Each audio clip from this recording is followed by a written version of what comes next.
रविंद्र जी, Bharatiya Janata party से आप वो प्रश्न मत पूछा करो जिससे भारतीय जनता पार्टी के दुखती पे हाथ रखते हो आप। अरे वो कोई बात नहीं सर, वो तो प्रश्न तो मैं अब की बार पूछूंगा आपसे भी और उनसे भी। रविंद्र जी, मैं बताऊं फिर एक बार, विपक्ष है तैयार, आवाज गायब हो गई, विपक्ष है तैयार, तो आवाज आती है 400 पार हो रहा है।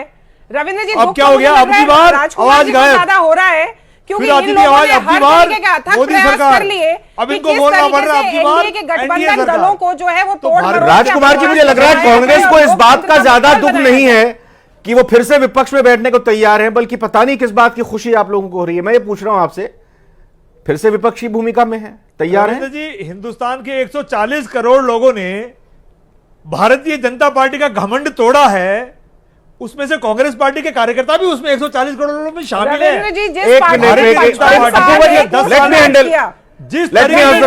आपत्तिजनक बात नहीं।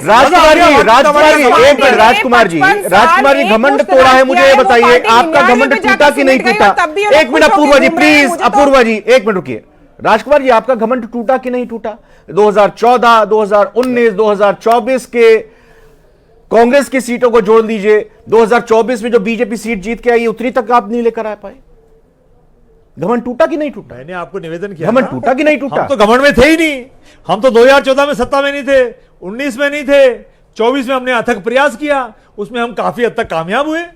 अगली बार फिर ट्राई करेंगे। हार जीत चलती रहती है, लेकिन भारतीय जनता पार्टी की तरह कांग्रेस पार्टी के किसी नेता ने, कार्यकर्ता ने घमंड नहीं किया कि अब की बार 400 बार, अब की बार 25 बार। 14 में सिमट गए, बड़ी बड़ी बातें करते थे, पाताल से ढूंढ के लाएंगे, हेलीकॉप्टर में घूम रही है आगे आगे आगे। राजकुमार जी आगे चलते हैं, अब आप विपक्ष में रहेंगे। 9 जून को तीसरी बार प्रधानमंत्री पद के तौर पर शपथ लें। सवाल मेरा यह है, क्या विपक्ष तैयार है?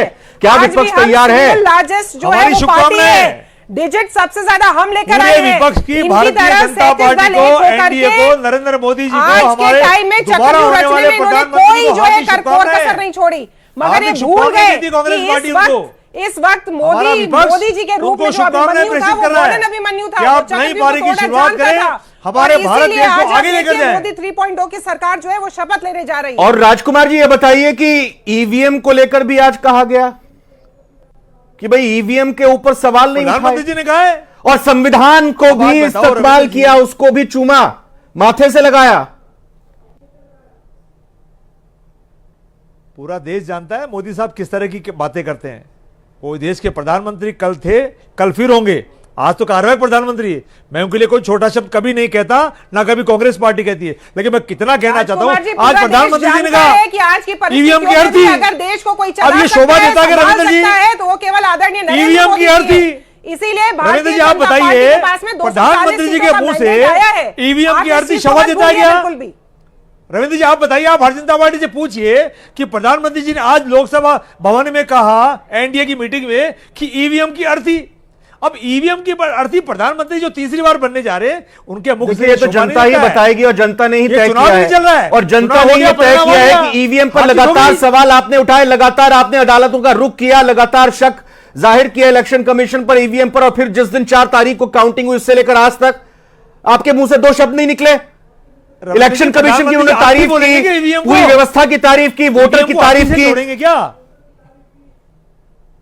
ईवीएम अर्थी नहीं है साहब? ईवीएम अर्थी नहीं है, हमारा लोकतंत्र है, मशीन है, उसमें लोगों ने वोट दिया है और बाहर निकली है। कांग्रेस की ये स्थिति है कि लगातार 2 बार विपक्ष